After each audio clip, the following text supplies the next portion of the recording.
Hi guys, welcome back to my channel. My name is Nwanda Zulu and I am back with another video. So guys, it's almost Halloween, so I decided to join in on a trend here, Halloween nail arts, just to test my abilities. Then ngiqale ngiyenze ukufayila i-tip yami, then ngafaka i-glue, ngayigluwa kwi-finger yami. Then ngathatha ikhatha nganquma, ngathatha i-clipper then nganquma emakhoneni phezulu. So that kuzoba lula ukuthi ngenze shape yami. Shape yami vele ngizoyenza namhlanje. It's an almond shape. So ngicabanga ukuthi iyona ezohambisana kahle ne-nail art engizoyenza namhlanje. So ngidecide ukuthi ngenze ummese. Yeah, ummese ophuma igazi. Can you imagine? Bengifuna ukubona nje ukuthi ngizokwazi ngiyenza leyo nto because if you all don't know, angazi vele ngesikoleni kuyoyenza inzipho. Okay, just a quick story time vele, cause we have time. I started being interested in doing nails last year, 2023, since I was unemployed at the time. I started buying nail supplies little by little. Started practicing. Then at that time I kept on asking people to come for free sets.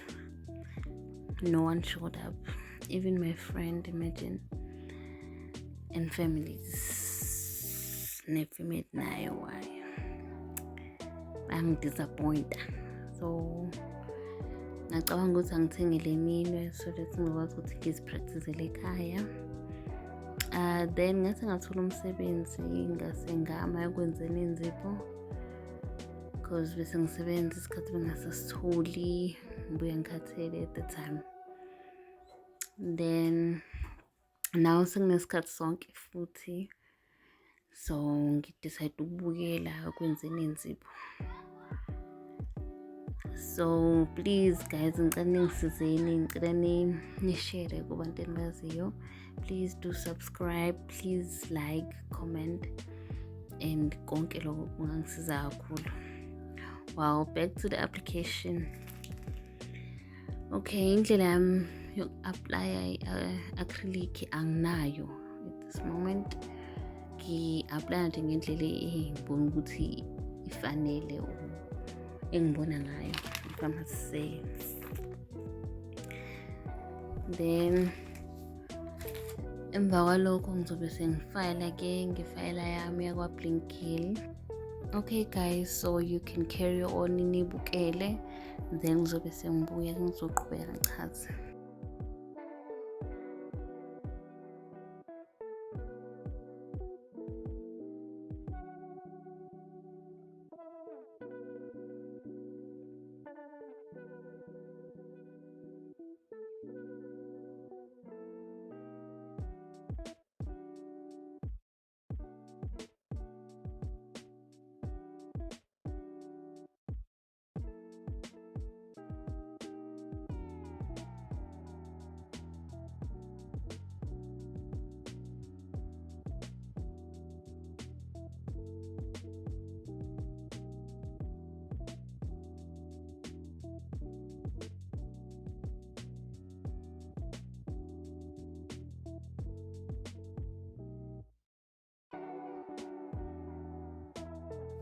I'm back. So guys, la bengifuna ukuthi i-bottom part yommese wami ibe grey, so I mixed black no white just ukuthi ngikwazi ukuthola ijele grey.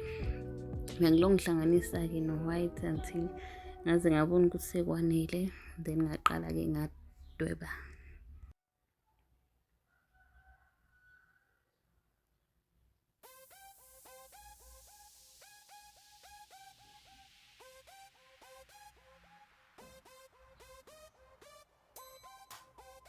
Emva kokuhlanganisa imibala ke sengiyaqala ngiyadweba uline wami oshona phansi vertical, then ngiwuhlanganise no horizontal phezulu ube mncane ungabi mude.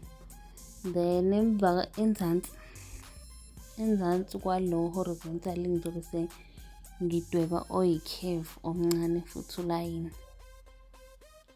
mese lo yi-curve nguhlanganise nomunye ulayini ozogoba futhi nakancane uyohlangana nalo vertical. Uma sengiqedile ukwenza njalo ngizohamba ngiyofaka kwi-UV light yami for 60 seconds. Mase sekomile ngiyabuya ngizoqala ukwenza isibambo sami. Isibambo sami ke ngifuna sibe mnyama. Ngizobe sengithatha ijeli yami emnyama ngiyifake lapho engicobozela khona, bese ngiyaqala ngiyasidweba isibambo sami. Ngidobola imibala emaceleni kwala kuhamba khona ulayini wami o-horizontal. Then owodwa mese ngiyawugobisa kancane khona kuzobukeka ngazathi ummese. Then mese ngiyafila in phakathi nendawo kube mnyama yonke indawo. Emva kokwenza njalo mase ngiqedile ngiyahamba ngiyokomisa futhi for 60 seconds kwi-UV light yami. Uma sesomile isibambo sami ngizobe sengithatha i-dotting tool yami sengizoyenza ama-screws kubukeka ngazathi ipikili. Yeah, so ama-screws ami ngizowenza abe nawo color grey so that kuzoba naleyo contrast leyo. Ngizobona kodwa ekugcineni ukuthi kubukeka kanjani. Ngiphinde ngomise futhi ama-dots ami for 60 seconds. Then emva kwalokho ngizobe sengithatha ijeli yami ebomvu so that kuzobukeka ngazathi igazi. Uma sengidweba igazi bengenayo indlela specific yokudweba, ngidwebile nje ngendlela engibona ngayo so that kubukeka ngazathi vele ummese uphuma ukuyoyenza ijob. Okay guys, if you made it this far, thank you so much. Ngiyathemba ukuthi uzoqhubeka ubukela amanye amavideo amazayo. Don't forget to comment, like and subscribe and share to your friends and family. That would mean a lot to me. Thank you so much. Bye.